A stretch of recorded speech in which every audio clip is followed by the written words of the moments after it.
Shalom, shalom, très chers téléspectateurs, que Dieu vous bénisse là où vous nous suivez. Et vous êtes dans CGC TV, coincé dans la grâce et dans la connaissance télévision avec les pasteurs Jimmy Sena. Bien, très chers téléspectateurs, le thème de ma prédication aujourd'hui est intitulé « Suis la direction de l'Esprit ». Bien, j'aimerais faire la prière avant de commencer cette prédication. Éternel Dieu, je te rends grâce pour ces privilèges que tu m'as accordés pour prêcher ta parole à la multitude de gens qui me regardent dans ce moment. Laisse que ces messages apportent un plus dans leur vie. Laisse que ces messages révolutionnent leur vie. Laisse que ces messages puissent ouvrir les yeux de leur cœur, tendre Père. Reçois toute la gloire, reçois tout honneur, parce que l'homme ne vivra pas seulement du pain, mais de toute parole qui sort de ta bouche. Reçois toute la gloire, c'est toi qui es notre Dieu. Merci pour ce moment béni que tu nous as donné. Au nom de Jésus. Amen. Praise God, hallelujah. Bien, très chers téléspectateurs, comme je vous ai dit, le thème de ma prédication est intitulé « Suis la direction de l'Esprit ». Nous allons ouvrir nos Bibles dans l'Épître aux Galates, chapitre 5, verset 25. Galates, chapitre 5, verset 25. Praise God. Galates, chapitre 5, verset 25.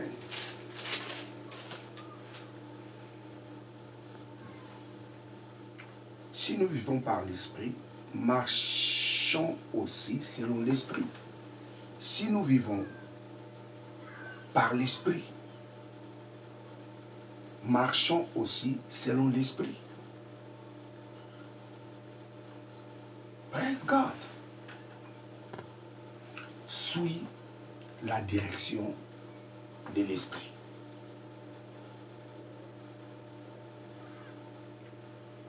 Très chers téléspectateurs, il est très important dans la vie de suivre la direction de l'Esprit.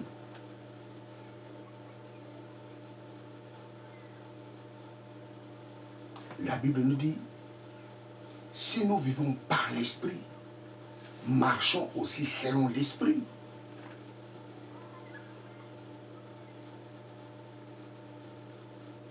Il est très important de suivre la direction de l'Esprit. Il est très important à un enfant de Dieu de se laisser conduire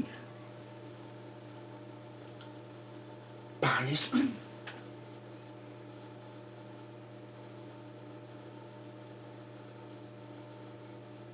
La Bible nous dit, dans Galates chapitre 5, verset 16, si vous marchez selon l'Esprit, vous n'accomplirez pas les besoins de la chair. Galates chapitre 5, verset 16. J'ai dit donc, marchez selon l'Esprit et vous n'accomplirez pas les désirs de la chair.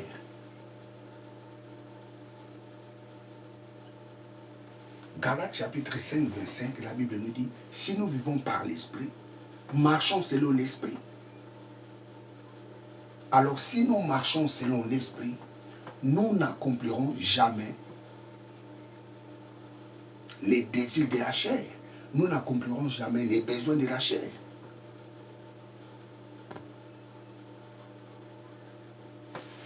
Praise God, hallelujah. Si nous vivons par l'Esprit, marchons aussi selon l'Esprit. Tu ne peux pas vivre dans l'Esprit et marcher selon la chair.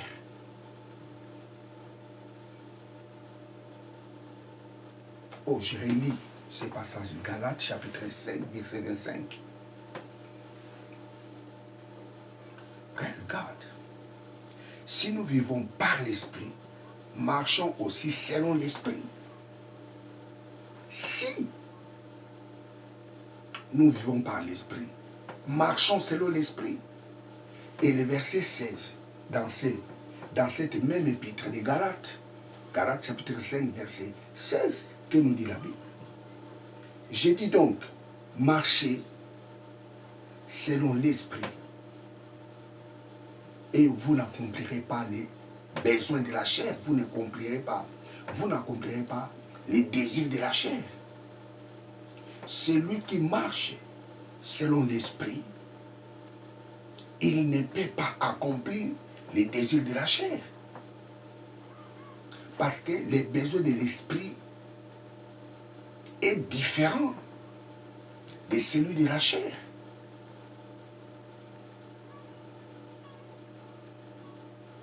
Suivre la direction de l'esprit. Nous sommes les enfants de Dieu. Nous devons marcher selon l'esprit.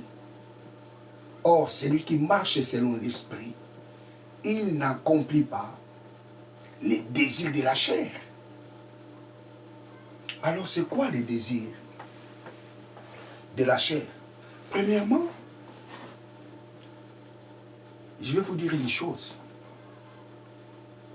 L'homme n'est pas tripartite, l'homme est bipartite. L'homme est composé de l'homme intérieur et de l'homme extérieur. L'homme n'est pas composé en 3 parties. Un jour, j'en parlerai. Quand l'apôtre Paul dit l'esprit, l'âme et le corps, j'en parlerai. Mais il est très important de savoir, l'homme n'est pas tripartite, l'homme est bipartite. L'homme est composé de l'homme intérieur et de l'homme extérieur. 2 Corinthiens chapitre 4, verset 16. 2 Corinthiens 4, 16.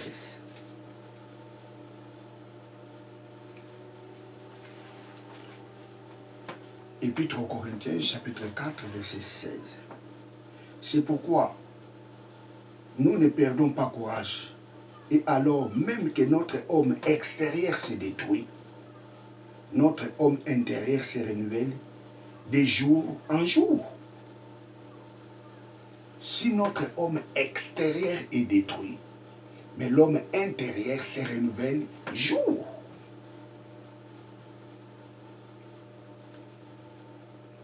Par jour. L'homme extérieur, c'est ce corps. C'est ça l'homme extérieur. L'homme intérieur, c'est notre esprit.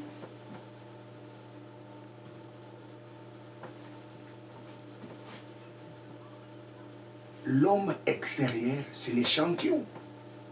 Ce corps, c'est un échantillon.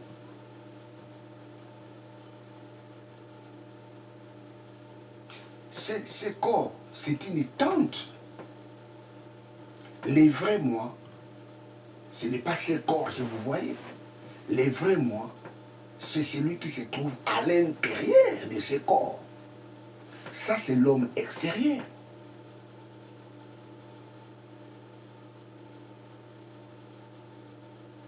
C'est l'homme extérieur. L'homme intérieur, c'est celui, le vrai homme.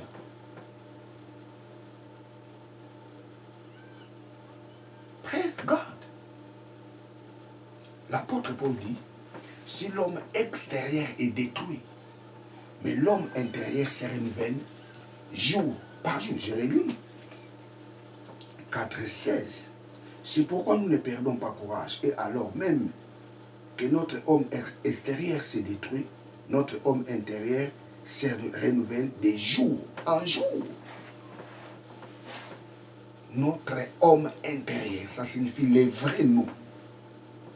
Les vrais toi, ce n'est pas ce corps que tu as. Les vrais toi, c'est celui qui est dans ce corps.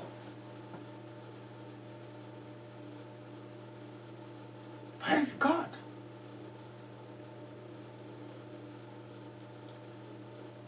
Ça, c'est l'échantillon. Ce corps, c'est l'échantillon. C'est ce corps que l'apôtre Paul appelle l'homme extérieur. Et l'apôtre Paul dit, si cet homme extérieur est détruit, mais l'homme intérieur se renouvelle. De jour en jour.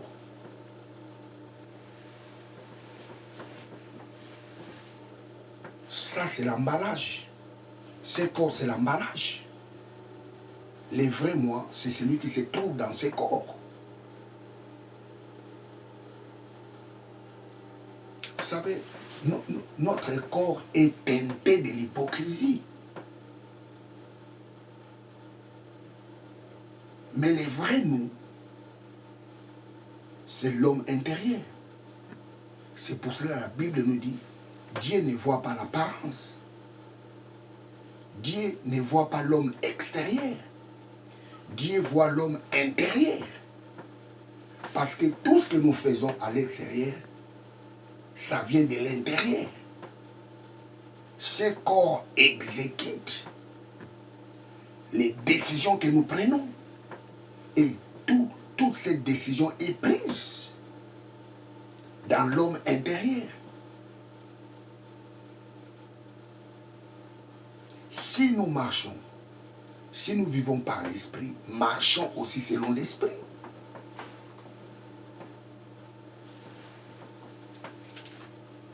Praise God, hallelujah.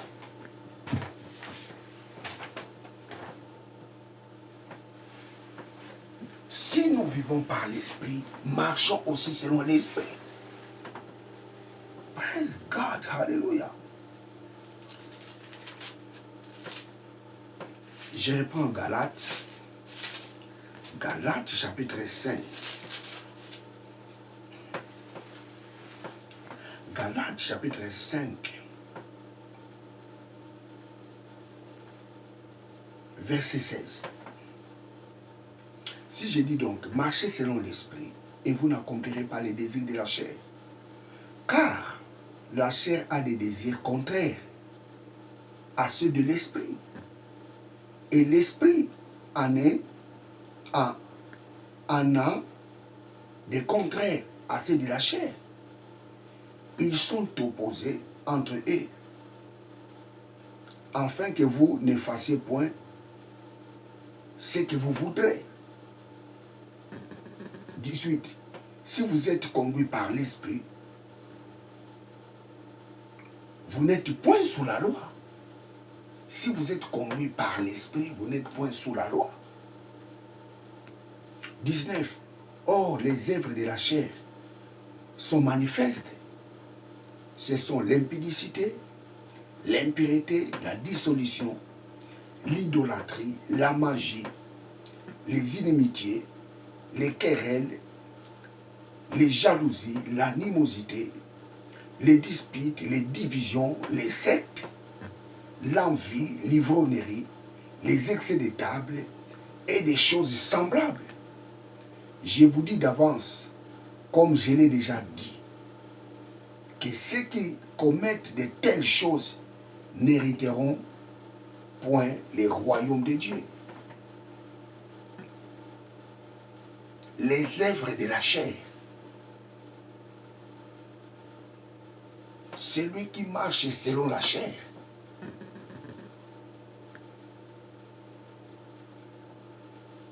commet beaucoup de fautes. Celui qui marche selon la chair, il est là pour satisfaire ses besoins. Vous savez, très chers téléspectateurs,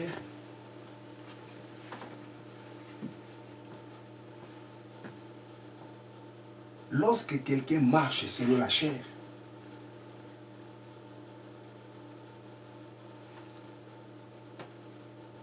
il est là pour satisfaire son corps.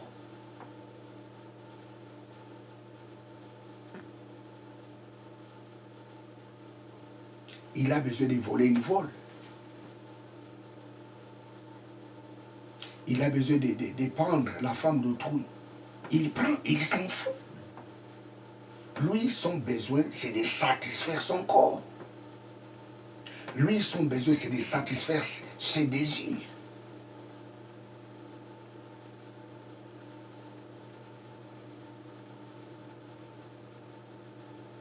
C'est ça, marcher selon la chair. C'est ça, les œuvres de la chair. Quelqu'un qui marche selon la chair, il marche selon ses désirs. Il fait tout ce qu'il veut. Même si les choses qu'il est en train de faire n'honorent pas Dieu, lui, il s'en fout. Lui, son objectif, c'est de satisfaire son besoin. C'est ça, marcher selon la chair. C'est ça, les œuvres de la chair. Nous allons relire le verset 21, les œuvres de la chair. Exode 5, 21. Exode plutôt 5. Je commence au verset 19. Or, les œuvres de la chair sont manifestes. Ce sont l'impudicité, l'impureté, la dissolution, l'idolâtrie, la magie. Vous savez, le mot magie, en grec, c'est pharmakeia. Pharmakeia. Le mot pharmakeia signifie la sorcellerie. Pharmakeia signifie dominer quelqu'un, dominer l'esprit de quelqu'un. Pharmakeia.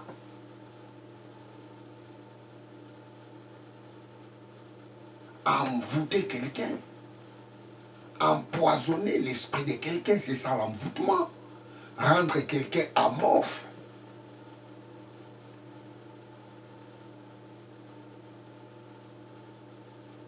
Praise God. Les désirs de la chair. Il y a des gens, leur objectif, c'est seulement de faire le mal aux gens. Ils ne veulent pas que les autres réussissent. Ils veulent que les gens galèrent.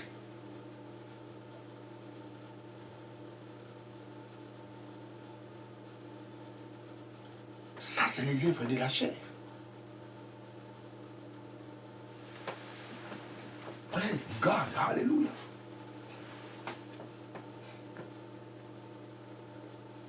Si nous vivons par l'esprit, marchons aussi selon l'esprit. Oh, moi je suis un homme spirituel. Oui, tu es un homme spirituel. Marchez aussi selon l'esprit. Tu ne peux pas prétendre à être un homme spirituel et tu marches selon la chair. Si tu es un homme spirituel, tu dois marcher selon l'esprit. Les hommes charnels marchent selon la chair. Ils se comportent selon la chair. Mais ceux qui sont spirituels, les hommes spirituels, marchent selon l'esprit. Or, la Bible nous dit,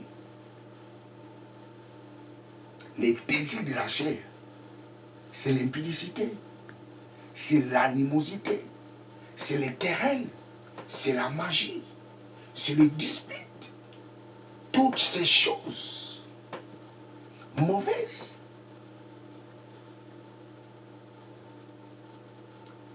C'est ça, les désirs de la chair. Faire un mauvais témoignage.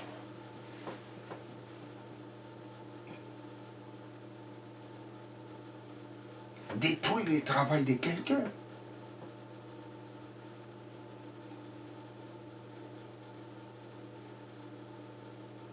Ça, c'est les désirs de la chair. la jalousie, la haine, la séparation, la division, l'occultisme. Tout ça, c'est les désirs de la chair.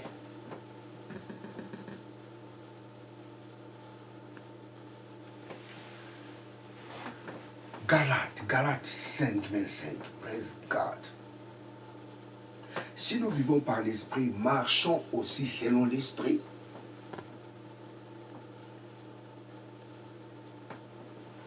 Praise God. Hallelujah. Écoutez, très chers téléspectateurs. Marcher selon l'esprit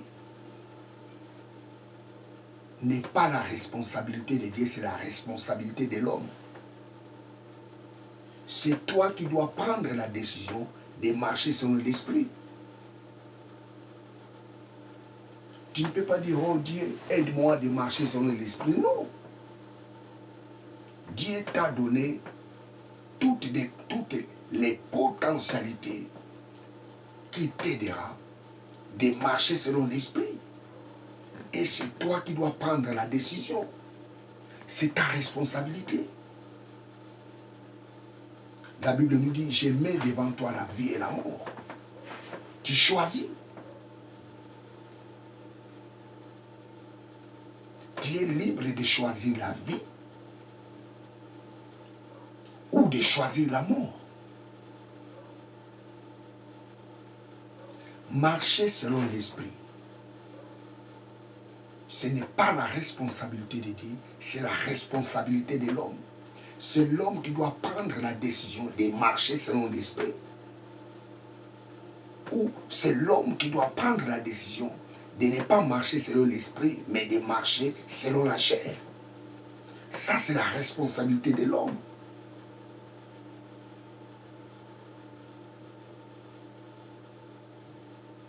Nous allons lire Galates chapitre 5, verset 24. Galates 5, 24. Ceux qui sont à Jésus-Christ ont crucifié la chair avec ses passions et ses désirs. 24. Galates 5, 24. Ceux qui sont à Jésus-Christ ont crucifié la chair. Ceux qui sont à Jésus ont crucifié la chair. Ce n'est pas Dieu qui viendra crucifier ta chair. C'est toi qui prendras cette décision. C'est ta responsabilité de crucifier la chair. C'est ta décision d'éviter de faire du mal. C'est toi qui dois prendre cette décision. La Bible nous dit, ceux qui sont à Christ ont crucifié. Jérémie 24. Ceux qui sont à Jésus-Christ ont crucifié. Ce n'est pas Dieu qui a crucifié les désirs de la chair. Des chrétiens, non. Ce sont eux-mêmes qui ont pris la décision de crucifier les désirs de la chair. Ce sont eux-mêmes qui ont pris la décision de désobéir aux choses charnelles. À la place de faire du mal, il dit non, je ne fais pas du mal. Je vais faire ce que Dieu dit de faire. C'est ça, crucifier la chair. À la place de faire un réplique, tu dis non. Je ne fais pas les répliques.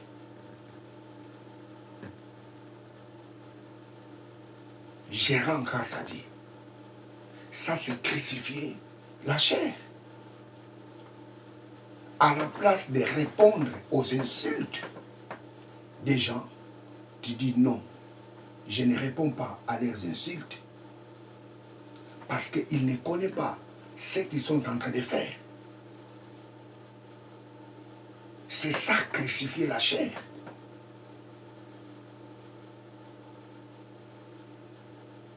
ceux qui sont à Jésus-Christ ont crucifié la chair.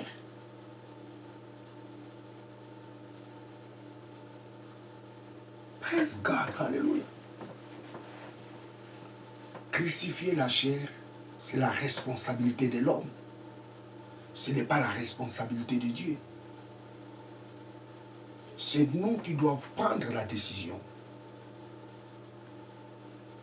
d'éviter de faire le mal. C'est nous qui devons prendre cette décision. Dieu nous a donné la capacité. Et notre part,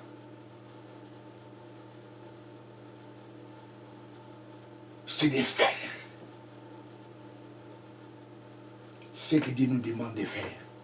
C'est notre responsabilité. Ce n'est pas la responsabilité de Dieu. Je prends encore un autre passage. Colossiens 3.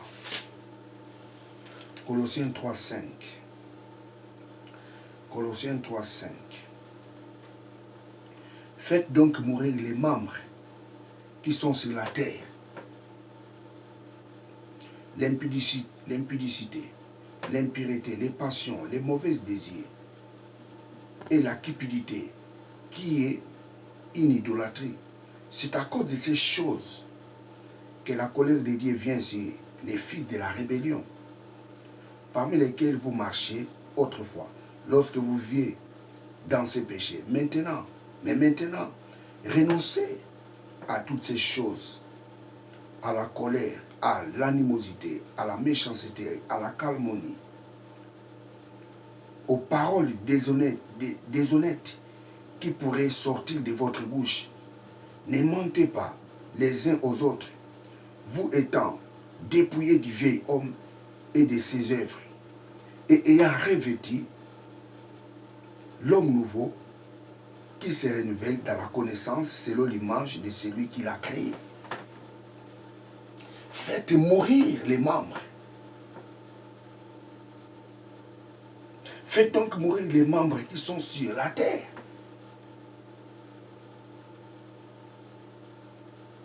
Et la Bible nous dit, quel est ce membre? C'est l'impudicité. C'est l'impudicité. C'est quoi encore? C'est l'impureté, les passions mauvaises. C'est à nous de les crucifier. C'est à nous de les faire mourir.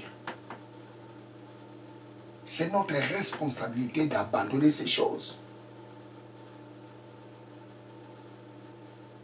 C'est notre responsabilité. Ceux qui sont à Christ ont crucifié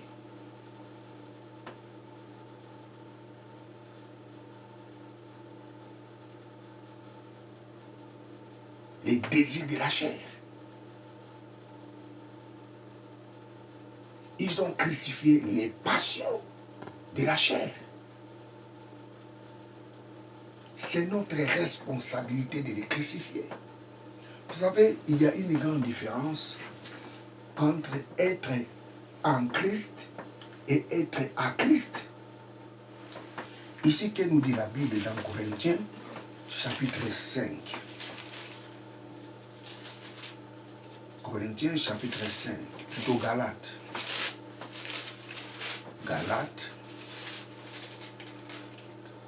Galates, chapitre 5.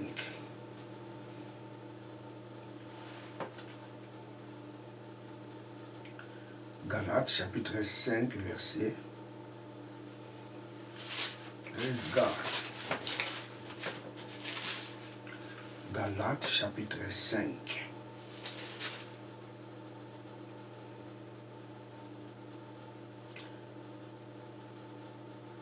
Galates 5, verset 24. Ceux qui sont à Jésus-Christ ont crucifié la chair avec ses passions et ses désirs. Ceux qui sont à Jésus-Christ. On n'a pas dit ceux qui sont en Jésus-Christ. Non, on a dit ceux qui sont à Jésus-Christ. Il y a une grande différence entre être à Christ et être en Christ. Des choses différentes. Les jours où nous avons reçu Jésus-Christ comme Seigneur et Sauveur, c'était ces jours-là, nous étions en Christ. C'était ces jours-là, nous sommes entrés en Christ. Tous les enfants de Dieu sont en Christ. Ça, c'est la première chose. La Bible nous dit, 2 Corinthiens chapitre 5, verset 17, si quelqu'un est en Christ, il est une nouvelle créature. Si quelqu'un est en Christ, si quelqu'un est en Christ, il est une nouvelle créature. Tous les chrétiens sont en Christ, mais tous les chrétiens ne sont pas en Christ. Praise God. La Bible nous dit, tous ceux qui sont à Christ ont crucifié leur corps, ont crucifié les passions. Nous allons lire encore ça dans l'Acte chapitre 5, verset 24.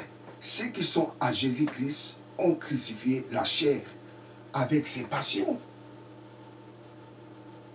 Tous ceux qui sont à Christ, tous ceux qui sont à Jésus-Christ, on n'a pas dit tous ceux qui sont en Jésus-Christ, non. Tous ceux qui sont à Jésus-Christ ont crucifié la chair et ses passions.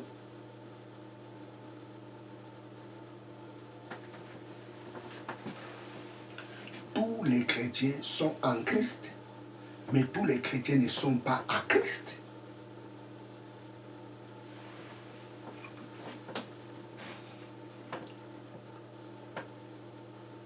Les chrétiens qui sont à Christ, ce sont ceux-là qui marchent selon l'Esprit de Dieu. Les chrétiens qui sont à Christ, ce sont ceux-là qui ont crucifié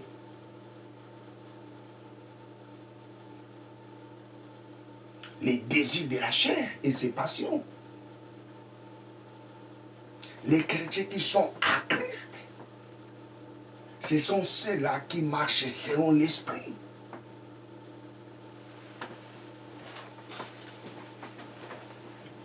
Être à Christ, ça signifie marcher selon l'Esprit.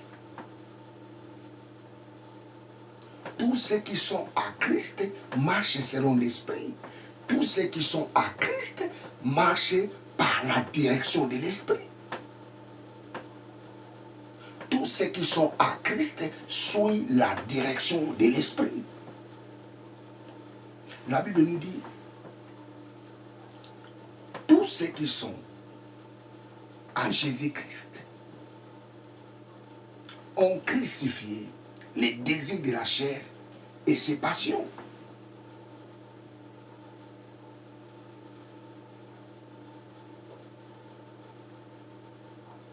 Être en Christ est différent d'être à Christ.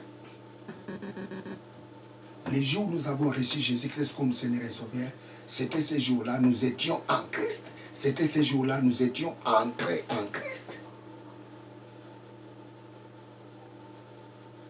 Mais être à Christ, ça signifie marcher selon l'Esprit.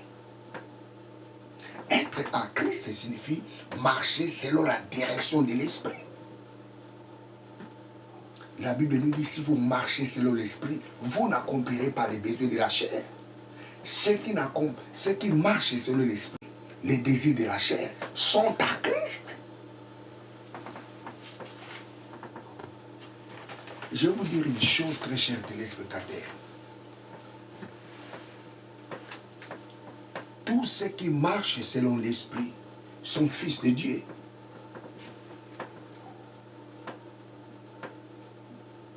Tous ceux qui marchent selon l'Esprit sont fils de Dieu. Nous allons lire Romains chapitre 8, verset 14. Romains 8, 14. Romains 8, 14. Romains 8, 14. Car tous ceux qui sont conduits par l'Esprit de Dieu sont fils de Dieu. Tous ceux qui sont conduits par l'Esprit de Dieu sont fils de Dieu. Le mot fils qui est ici, en grec, c'est huios. Huios. Huios. Huios. Je vais l'écrire, huios.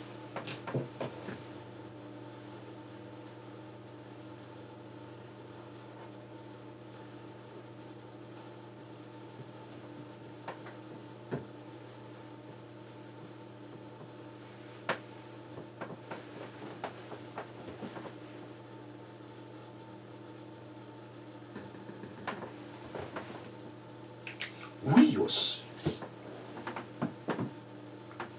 Huios signifie quelqu'un qui est mature. Huios signifie un homme fait.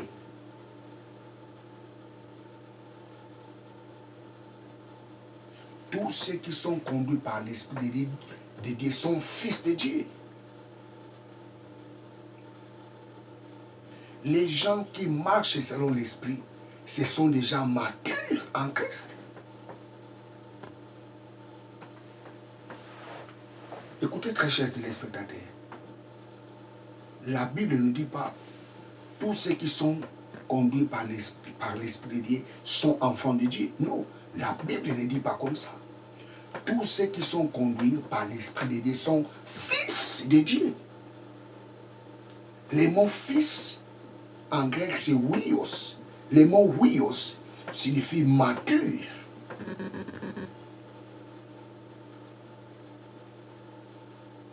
Il y a des gens qui ont fait 20 ans à l'église, 30 ans à l'église, ils sont toujours immatures.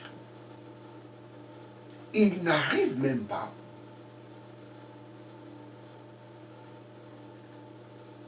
à suivre la voie de l'Esprit. 20 ans l'église, 30 ans l'église, ils marchent toujours selon la chair. 40 ans l'église, ils marchent toujours selon la chair. Tous ces chrétiens-là sont en Christ, ils ne sont pas à Christ. Tous ceux qui sont à Jésus-Christ ont crucifié la chair et ses passions. La Bible ne dit pas tous ceux qui sont en Christ, mais tous ceux qui sont à Christ. Tous ceux qui suivent la direction de Christ. Tous ceux qui marchent selon la direction de Christ ont crucifié la chair et ses passions. Tous ceux qui sont conduits par l'Esprit de Dieu sont fils de Dieu. L'Esprit de Dieu ne peut pas conduire les gens qui sont immatures.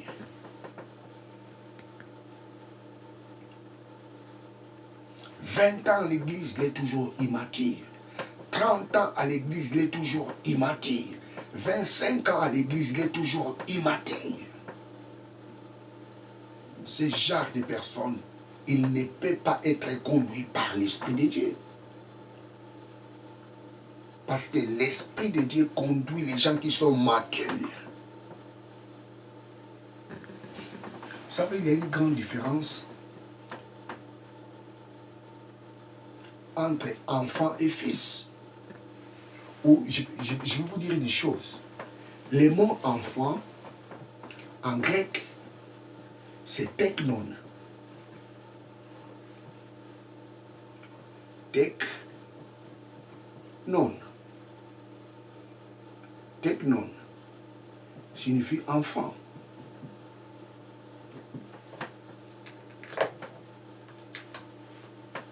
Teknon.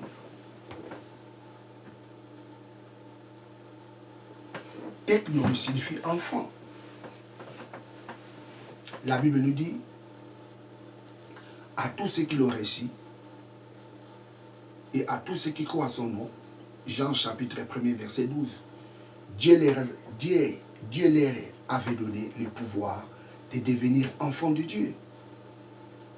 Le mot qui est écrit là-bas, c'est techno. Enfants en général.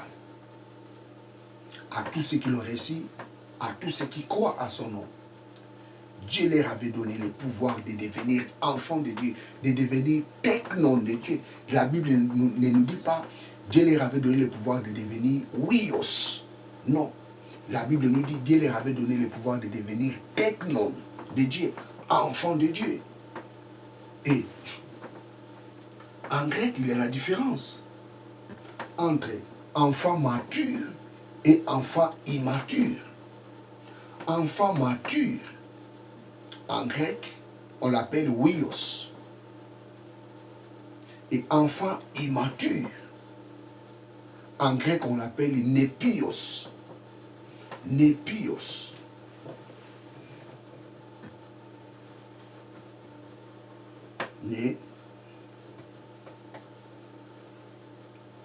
Népios. Enfant immature. Bébé.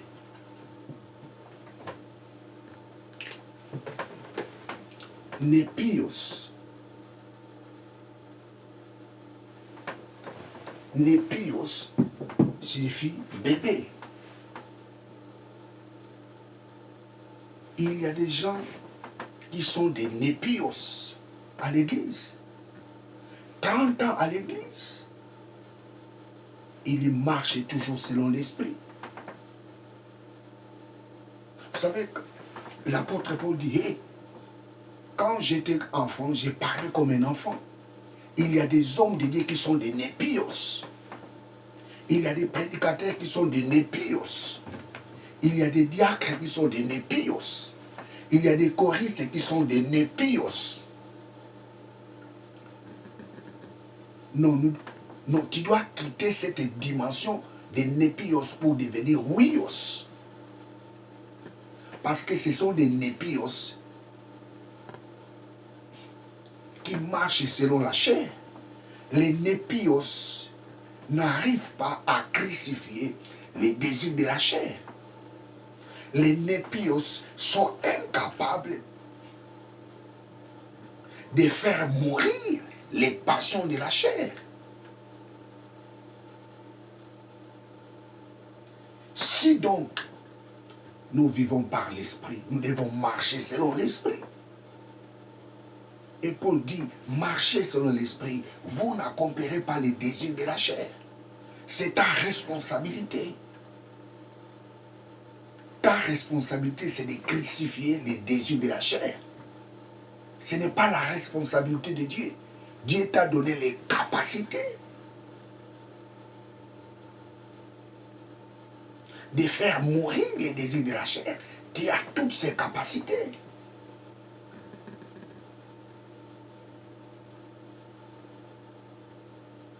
C'est comme quelqu'un qui a une arme. Et dans cette arme, il y a des balles dedans. C'est toi qui dois savoir soit de tirer ou de ne pas tirer.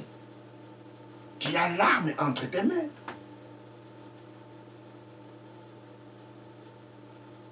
C'est un exemple que j'ai donné. Dieu nous a dotés de ces capacités. Et c'est notre responsabilité de crucifier les désirs de la chair. C'est notre responsabilité.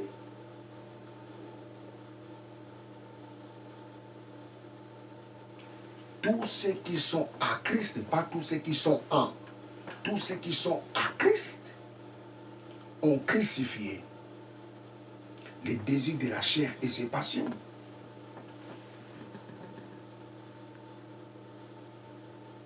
Les népios sont incapables de crucifier les désirs de la chair. Les népios changent des églises en églises.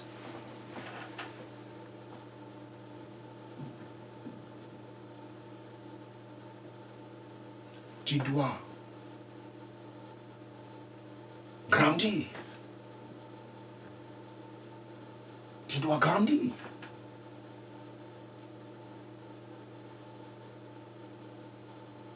Tu es en Christ, c'est une bonne chose. Mais il faut être encore à Christ. Ne restez toujours pas en Christ. Il faut que tu sois aussi à Christ. Ça signifie marcher selon sa parole.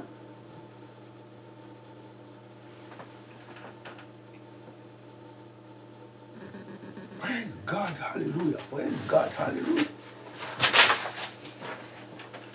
Praise God, hallelujah. Tous ceux qui sont conduits par l'Esprit de Dieu sont fils de Dieu. Le Saint-Esprit conduit les gens qui sont matures. Le Saint-Esprit ne conduit pas les gens qui sont immatures. Ceux qui sont immatures, ils sont incapables de crucifier les désirs de la chair et ses passions. Ceux qui sont matures, ils ont crucifié les désirs de la chair et ses passions.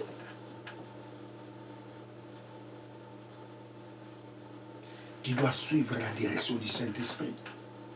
Tu dois suivre la direction de l'Esprit. La Bible nous dit, marchez selon l'Esprit, vous n'accomplirez pas les désirs de la chair.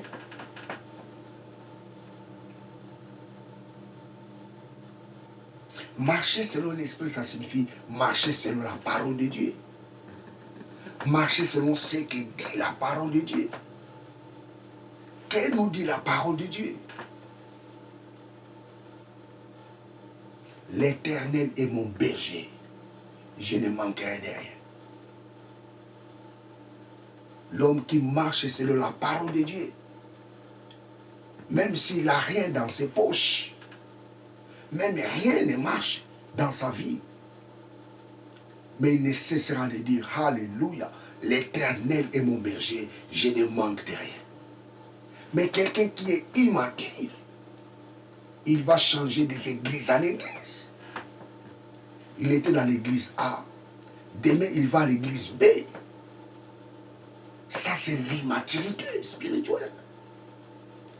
Quelqu'un qui est mature en Christ, s'il est malade, s'il sent quelque chose ne marche pas dans son corps, il élève la voix, il commence à prier. Il commence à prier.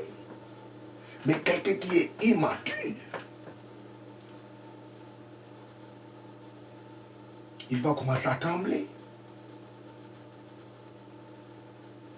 Il sera mal à l'aise. Praise God, hallelujah. Il sera mal à l'aise.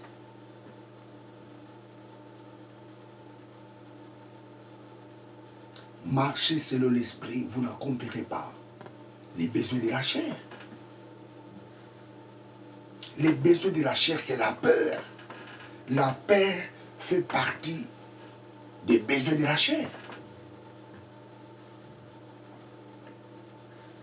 Celui qui marche selon l'esprit, il ne marche pas par la peur. Non, celui qui marche selon l'esprit, il a crucifié la peur. La Bible nous dit l'amour en Dieu bannit la crainte.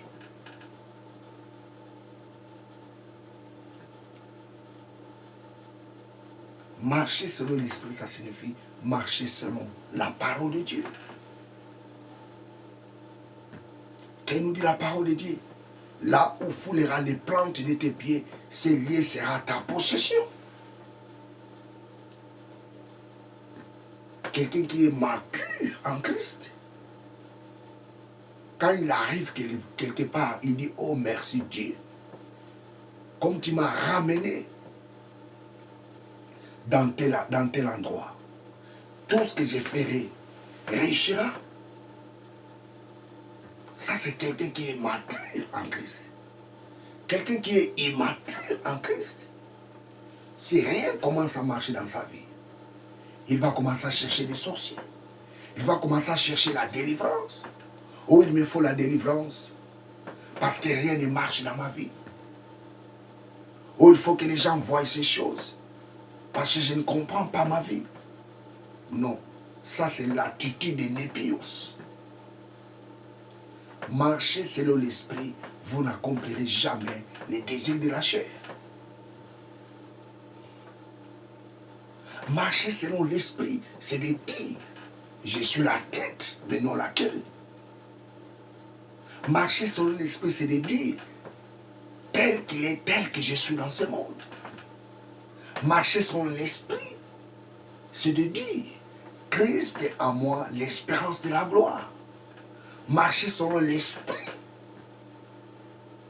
c'est conformer selon sa parole. Tu dois suivre la direction de l'esprit. Tu es en Christ, c'est une bonne chose, mais il faut être aussi à Christ. Parce que celui qui est à Christ marche selon l'esprit de Dieu. Et la Bible nous dit, tous ceux qui sont conduits par l'esprit de Dieu sont huios, pas des népios. Pas des népios. Dieu ne conduit pas des bébés spirituels. Les bébés spirituels ne peuvent jamais marcher selon l'esprit. Les bébés spirituels ne peuvent jamais comprendre la voix de l'esprit. Mais les huios, les gens matures, marchent selon l'esprit. Les gens matures suivent la direction de l'esprit. Si vous marchez selon l'esprit, vous n'accomplirez jamais les désirs de la chair.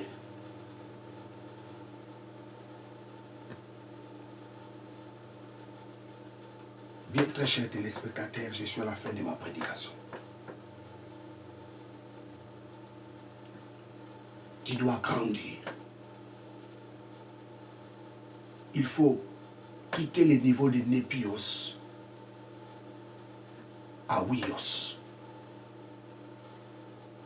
Tu dois grandir.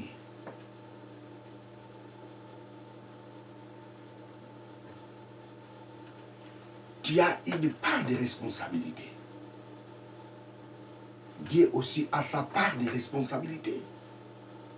Ce n'est pas Dieu qui viendra crucifier les désirs de la chair et ses passions de ta vie, non. C'est toi-même qui prendras la décision de crucifier les désirs de la chair et ses passions. Tu as cette potentialité. Dieu te l'a donné. La Bible nous dit dans l'Épître aux Corinthiens, tout est à nous. Tout est à nous. Dieu nous a donné tous les potentiels. La Bible dit, nous avons reçu l'abondance de la grâce.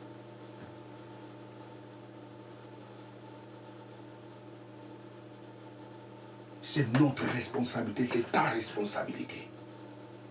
Bien, très chers téléspectateurs, je suis à la fin de ma prédication. Que Dieu vous bénisse. Ciao.